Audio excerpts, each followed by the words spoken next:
What's up, y'all? How you doing? This is Nicholas Brown, aka King Nick Anthony, coming to you at you one more time from the swamp, and I'm here to chime in on a blog that's been posted. Is sort of circulated through the anti-feminism, men. How could a men's rights activists, excuse me, the anti-feminist men's right activist circles, and it's it's a post that I'm pretty sure a lot of them, and I've seen some of the comments where a lot of them chimed in and just really went to town on just going in on this article. And the name of the article is called "Dear Nice Guy, I wasn't ready for you before, but I am now." And I would say the name of the person who wrote the thing. Just know it's a female, and I'm going to have the link in the descriptions box. And it goes like this. Before I even give my opinion on this here, I'm just gonna read it. It says, "Dear nice guy, I don't know you yet, but I'm so ready to date you. Seriously, I am. For a long time, I dated bad boys. Yes, I was that girl you blame for always coming in last. I guess I dated bad boys because somehow I liked their unavailability, sexy sideways glances, and late night calls. I fed off the chase and mystery they provided me. I saw them as a challenge that I always happily accepted. Let me tell you, I've dated so many jerks throughout the years.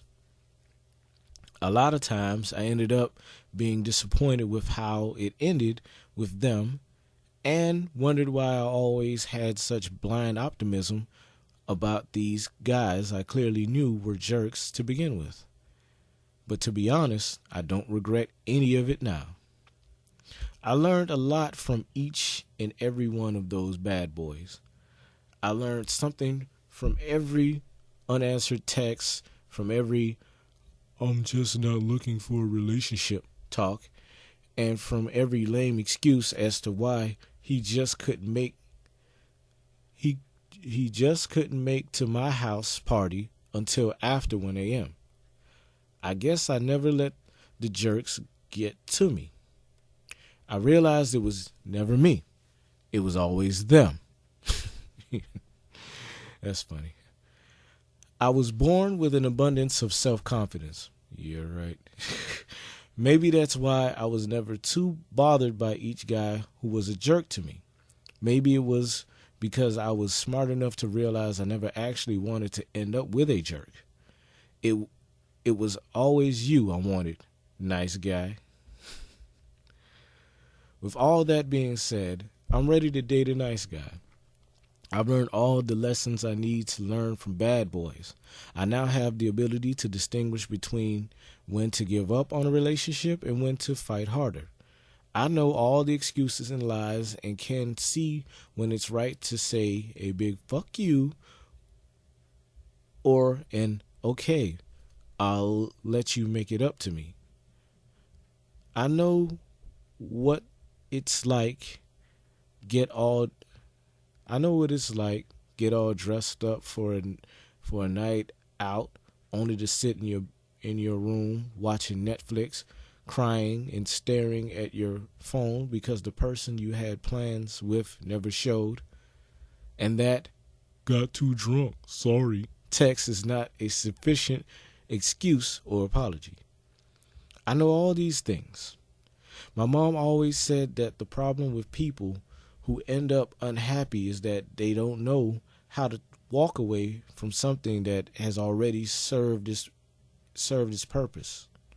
Well, I can see now that bad boys have served all the purpose they possibly could in my life, and that it's time for me to learn a new lesson. I want to learn from you, nice guy. It's time for me to learn what it's like to have someone to fall back on when I feel weak. It's time for me to understand what it's like to open up to someone without the fear that I'll be emotionally shamed or that it will scare them away. It's time for me to understand why people write love songs or tear up at the end of The Notebook. I want to know what it's like to be desired for more than my body, for someone to look at me with passionate eyes, slowly but surely falling in love with my mind, body, and soul. I want to know what it's like to have someone who will always show up, who will always make time for me, and who will always respect me. I want to know what it's like to be able to count on someone and know that even though love is never safe, I will be safely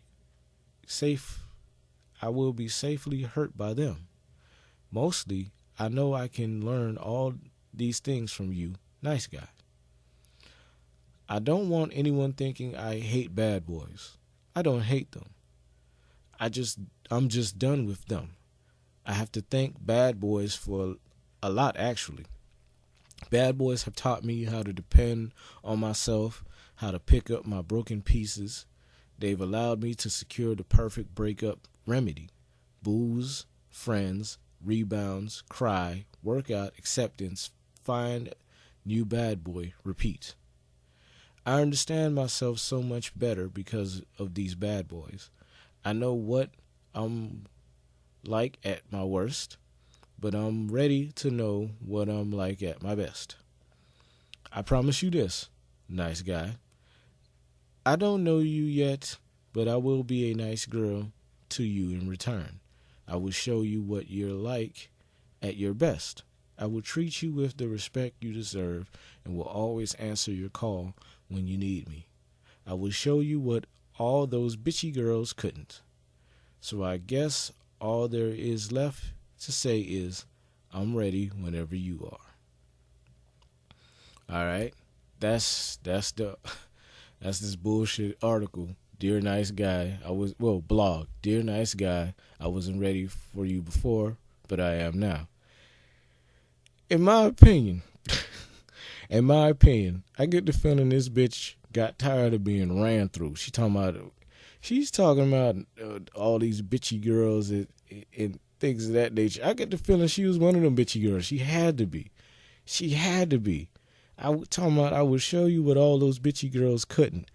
That goes to show you were one of those bitchy girls. Keep it 100. Keep it. Be real about the shit. You were one of them bitchy girls that said, "Ew, get out of my face," whenever somebody was like, was trying to be cool to you. Oh, I see you as a brother. You automatically put that dude in that situation. No. Hell no. You were one of those bitchy girls too. Be real. And then the part that got me chuckling at the beginning, she said, "I realized it was never me. It was always them." I'm like, hold up. And then the whole thing about I have an abundance of self-confidence, which I don't know about all that. I mean, maybe you do, maybe you don't, But bottom line, to be running to bad boy, I mean, she even broke down the process at the end or whatever, deal with a bad boy, get fucked over, have a drink with friends,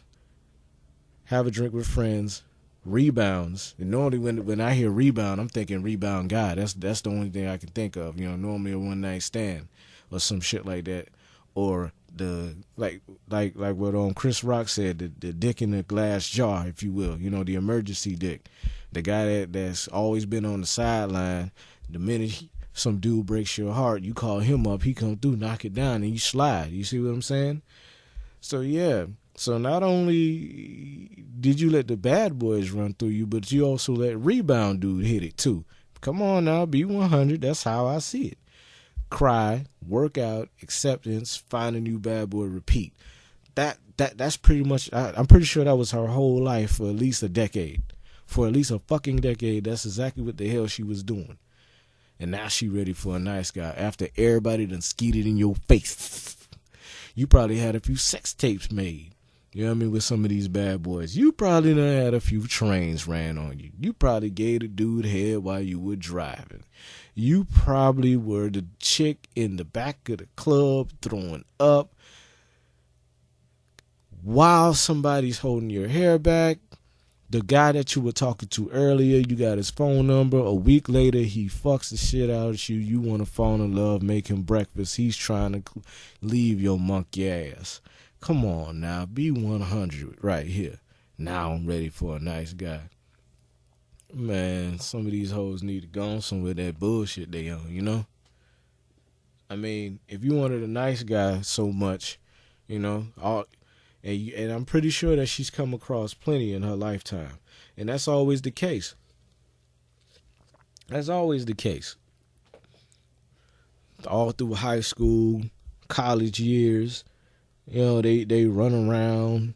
Then everybody smash, football players, dope boys, you know, if you're from the hood, frat boys and stuff like that. Dudes like me, I ain't gonna front.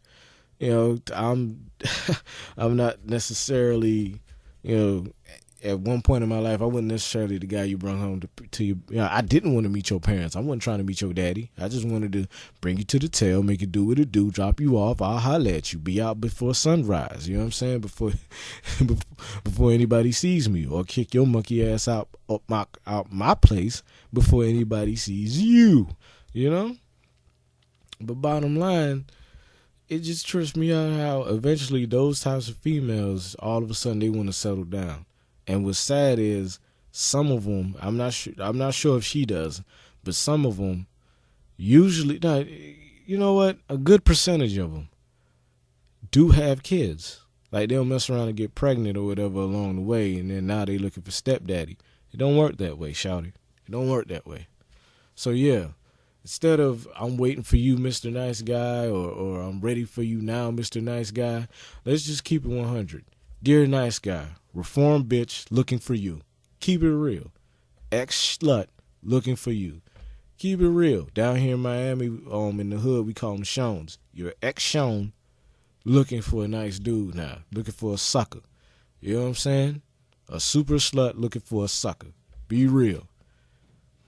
Y'all chime in and tell me what you think, all right? Y'all hit me in the comments box, subscribe, get my book, Dragonflies in the Swamp, where I break down super sluts in the anecdotal prose poem. That's right. That's something of my own. It's called anecdotal prose poems.